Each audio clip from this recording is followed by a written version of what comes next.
भवानी शंकरो वंदे श्रद्धा विश्वास रूपिणो याभ्याम विना न पश्यन्ति सिद्धाः स्वान्तः स्तमयीश्वरम्। भगवान भोलेनाथ और माता पार्वती सभी राम कथा के सुनने वाले माताओं बहनों के हर मनोकामना को पूर्ण करें और उनके हर कष्ट को हर लें। महादेव जी, हर हर महादेव, हर कष्ट को हरने वाले महादेव से मैं बारंबार विनती करता हूँ। श्रद्धा और विश्वास के स्वरूप श्री पार्वती माता और महादेव जी की मैं बारंबार विनती करता हूँ कि सभी भक्तों के हर मनोकामना को पूर्ण करें और आनंदमय जिंदगी दें, जिससे जीवन में कभी कोई कष्ट ना हो। अपने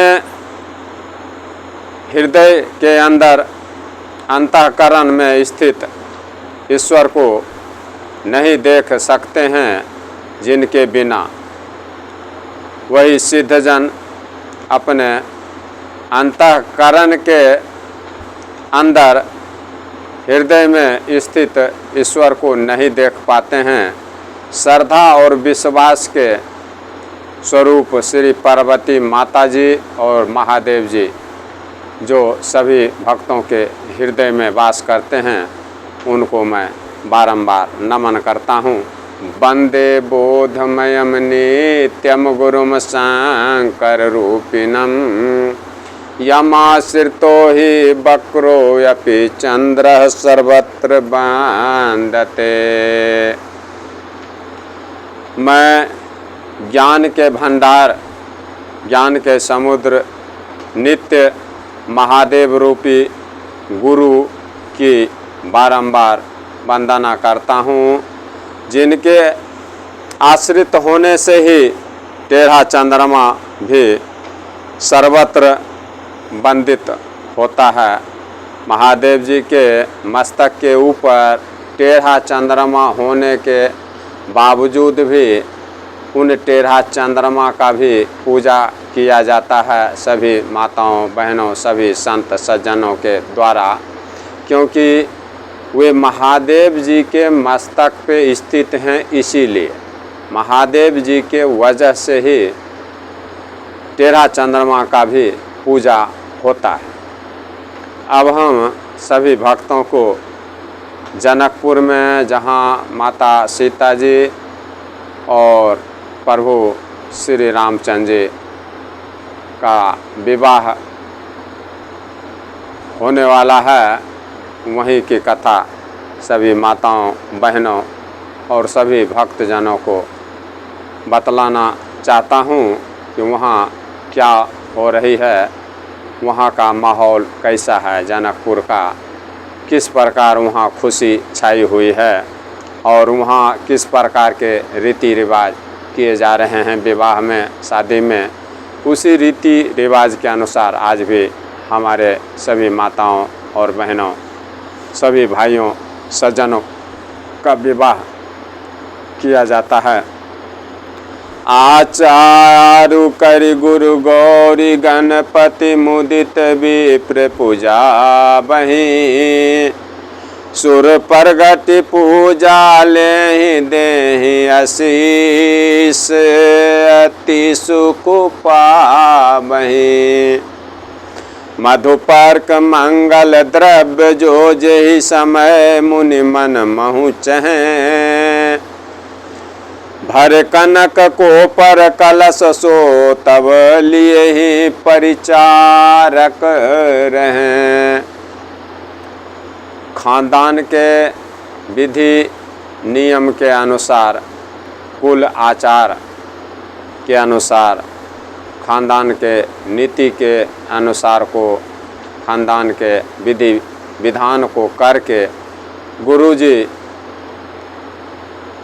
वशिष्ठ मुनि जी प्रसन्न होकर गौरी गणेश, माता पार्वती और सर्वप्रथम पूजनीय देवता गणेश भगवान की पूजा और संत जनों सज्जनों की पूजा कर रहे हैं, अथवा सज्जनों, भक्तों, साधु संतों के द्वारा गौरी और गणेश भगवान की पूजा हो रही है।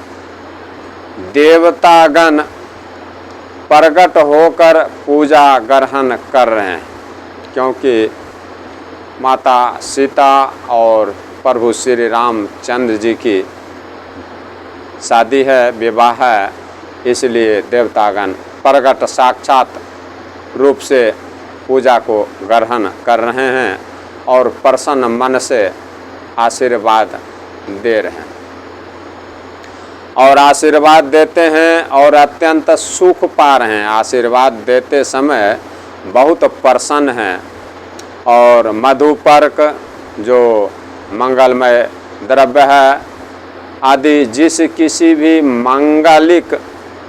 मंगल काज में लगने वाले मांगलिक पदार्थ की ज़रूरत मुनि को हो रही है और मुनि जिस समय भी मन में चाह मात्र करते हैं कि अभी पूजा में धूप का ज़रूरत है, घी का ज़रूरत है, तो उनके चाह मात्र करने से ही सेवकगण उसी समय सोने के परात में और सोने के कलश में उन पदार्थ को मुनि के आगे लाकर रख दे रहे हैं।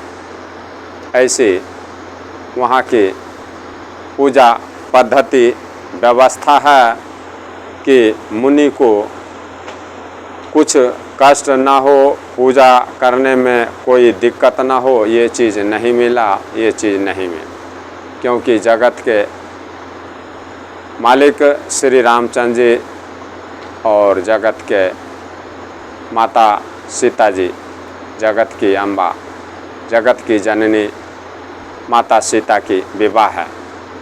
कुल रीति प्रीति समेत रवि कही देत सबु सादर कियो, एहि भांति देव पूजाई सीतहि सुभग सिंहासनु दयो।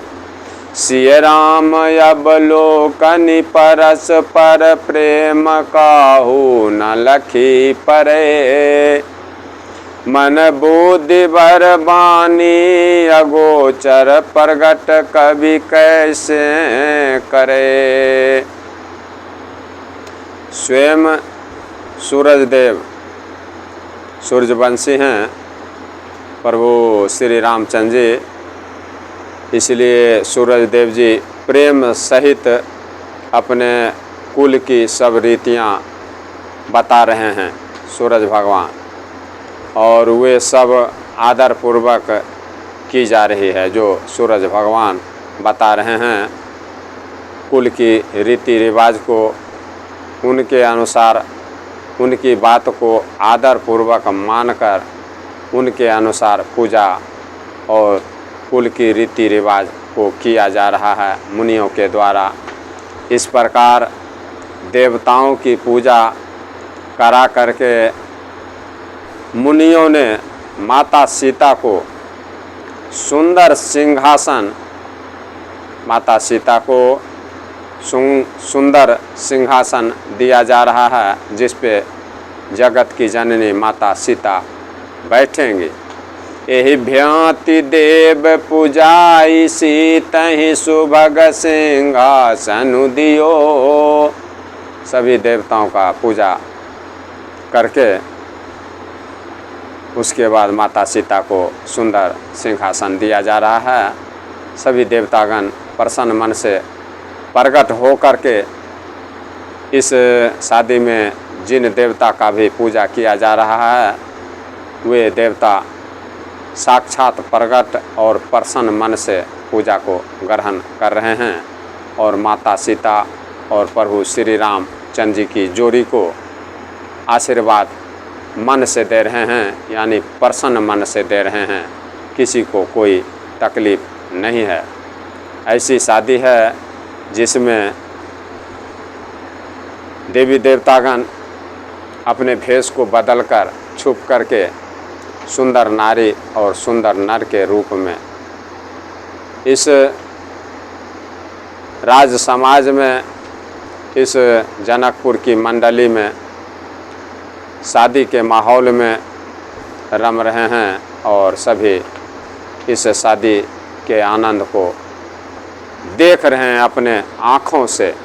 इसीलिए उन्होंने अपने असली रूप को छुपाकर, साक्षात रूप को छुपाकर सुंदर नारी और सुंदर पुरुष के रूप में जनकपुर में राज दरबार में, जनकपुर के राजा जनक जी के राजमहल में पधारे हैं, ताकि मैं नज़दीक से प्रभु श्री राम और माता सीता की शादी को देख सकूं और इनके रीति रिवाज को देख सकूं, और जनकपुर में क्या सुंदरता है, क्या शोभा है, उसको मैं अपने आँखों से देख सकूं। इसीलिए माता पार्वती, माता लक्ष्मी, माता सरस्वती भी उन माताओं और बहनों के बीच में सुंदर शरीर धारण करके, सुंदर गहने, सुंदर कपड़े पहनकर मिल गई हैं और उनमें मिलकर मंगल गीत गा रही हैं और रीति रिवाज को कर रहे हैं। श्री राम अवलोकनि परस पर प्रेम काहू न लखी परे, मन बुद्धि बर बानी अगोचर प्रगट कवि कैसे करे। श्री सीता जी और श्री रामचंद्र जी का आपस में एक दूसरे को देखना, माता सीता प्रभु श्री रामचंद्र जी को देख रही हैं और प्रभु श्री रामचंद्र जी माता सीता को देख रहे हैं, यानी दुल्हा दुल्हन को देख रहे हैं और दुल्हन दूल्हे को देख रहे हैं। दुल्हा और दुल्हन के रूप में हैं, इसीलिए मैं इन शब्दों का उपयोग कर रहा हूँ, क्योंकि हैं तो जगत के माता पिता, लेकिन अभी इस समय वो दुल्हा बने हुए हैं श्री रामचंद्र जी और माता सीता दुल्हन के रूप में हैं, इसीलिए उनको मैं दुल्हा और दुल्हन से संबोधित कर रहा हूँ। और आपस में श्री रामचंद्र जी और माता सीता श्री रामचंद्र जी को देख रहे हैं और श्री रामचंद्र जी माता सीता को देख रहे हैं। श्री राम अवलोकनि परस पर प्रेम काहू न लखी परे, मन बुद्धि बर बानी अगोचर प्रगट कवि कैसे करे। एक दूसरे को देख रहे हैं, एक दूसरे को देखना, इनके परस्पर का प्रेम, माता सीता और श्री रामचंद्र जी के प्रेम को किसी ने नहीं लख पाया, किसी ने नहीं पकड़ पाया। मन बुद्धि बर बानी अगोचर प्रगट कवि कैसे करें। जो बात श्रेष्ठ मन, बुद्धि और वाणी से भी परे हैं, जिस चीज़ का वर्णन आप खुद कर नहीं सकते हैं, वो आपके हृदय की अंतरात्मा ही जानती है। उसी प्रकार से यहाँ कवि कह रहे हैं कि जो बात मन, श्रेष्ठ बुद्धि और वाणी से परे है, हटके है, उसे कवि किस प्रकार से प्रकट करे।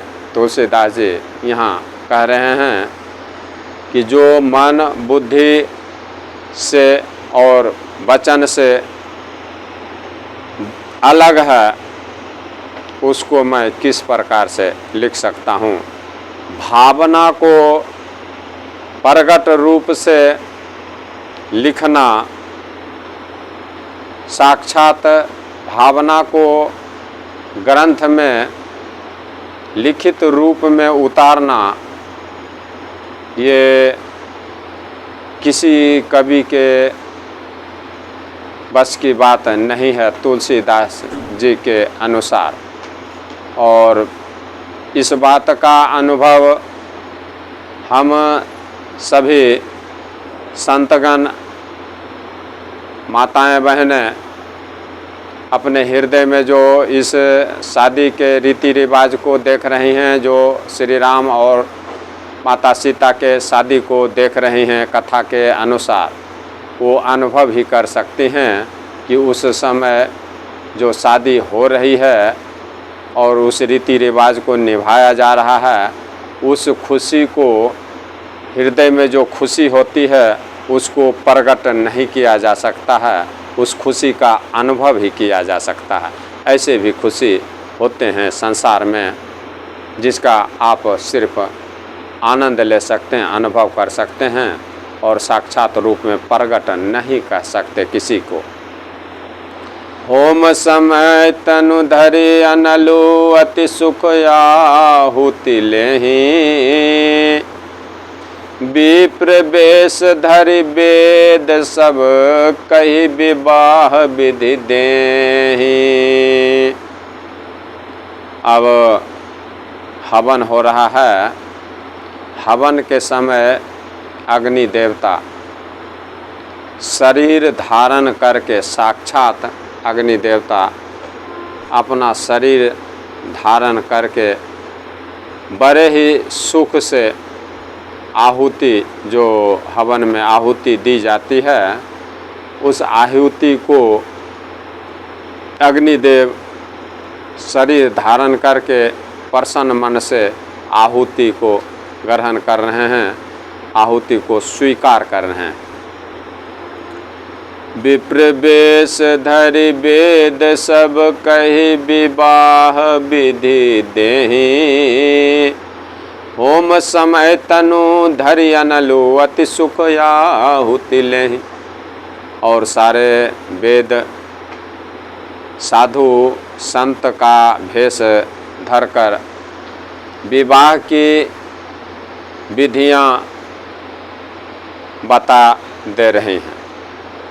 जितने भी वेद हैं, ग्रंथ हैं, सारे साधु संत के भेष में प्रकट हो करके जो भी वेद हैं, ऋग्वेद, आयुर्वेद, अथर्ववेद, सामवेद और जितने भी ग्रंथ हैं, वो साक्षात साधु का शरीर धारण करके, मनुष्य का शरीर धारण करके, साधु का भेष बना करके विवाह की विधि किस प्रकार से की जाती है उसको बता रहे हैं। और जो भी होम किया जा रहा है, हवन किया जा रहा है, उस हवन को, उस आहुति को सूरज देवता साक्षात शरीर धारण करके ग्रहण कर रहे हैं। और वेद ग्रंथ शरीर धारण करके साधु का भेष बना करके विवाह की रीति, किस प्रकार से विवाह होगी, किस प्रकार से कहाँ क्या होगा, उस रीति रिवाज को, नियम को बतला रहे हैं। जनक पाट महिषी जग जानी, सिय मातु किमें जाई बखाने। और जनक जी की जगत विख्यात पटरानी और माता सीता की माँ सुनैना का बखान तो हो ही कैसे सकता है, जो जगत के जननी को अपने बच्ची के रूप में अवतार दी हैं, उनके बखान को हम अपने छोटे मुख से नहीं कर पाएंगे, हम उनके गुणगान को नहीं कर सकते। इतने जितना हो सके उतना उनका गुणगान करते हैं। जनक पाट महिषी जग जाने, सिय मातु किमि जाए बखाने। सीता माता की जगत विख्यात, जो विश्व में विख्यात हैं, पटरानी सुनैना माता, और सीता माता की माँ हैं सुनैना माता, और महाराज जनक जी की अर्धांगिनी हैं। उनके खुशी का, उनके जस का, उनके सुंदरता का, उनके पुण्य का वर्णन नहीं किया जा सकता। सुजस सुकीर्ति सुख सुंदरता, ये सब समेट विधि रची बनाए। सुजस माता सुनैना का, महाराज जनक जी का, जो माता सीता के पिताजी हैं जनक जी, और माँ सीता की जो माता हैं सुनैना जी, उनके सुजस सुकीर्ति पुण्य सुख और सुंदरता सबको बटोर कर विधाता ने संवार कर तैयार किया है। इसी के कारण आज उनके महल में ब्रह्मांड के सारे देवी देवता उनके खुशी में, उनकी पुत्री सीता की शादी में पहुँचे हुए हैं, और साक्षात शरीर धारण करके पूजा को ग्रहण कर रहे हैं, स्वीकार कर रहे हैं, और साक्षात आनंद मन से आशीर्वाद दे रहे हैं उनके पुत्री को और उनके दामाद श्री रामचंद्र जी। समय जानी मुनि बरन बोलाए, सुनत सुवासनी सादर आए। समय जानकर श्रेष्ठ मुनि विश्वामित्र जी, वशिष्ठ मुनि, शतानंद जी सभी को बुला रहे हैं, और यह सुनते ही सभी सुहागिनी माताएं, सुहागिनी बहनें, उन्हें आदर पूर्वक लाया जा रहा है। जनक बाम दिशि सोह सुनैना, हिमगिरि संग बनी जानु मैना। सभी सुहागिनी माताएं बहनें आदर पूर्वक लाई जा रही हैं मंडप में। सुनैना माता जी जनक जी की पटरानी, जनक जी की बाईं ओर ऐसी शोभा दे रही हैं मानो हिमाचल के साथ मैना माता जी सुशोभित हो रही हों। इससे आगे के प्रसंग में, अगली कड़ी में आप सभी माताओं, बहनों, बुजुर्गों, संतों, सज्जनों को सुनाऊंगा। भगवान श्री रामचंद्र जी, माता सीता सभी भक्तों के हर कष्ट को दूर करें और सभी भक्तों के हर मनोकामना को पूर्ण करें। इस विश्वास के साथ में सभी भक्तों से जय जय श्री राम, जय श्री राम, जय श्री राम।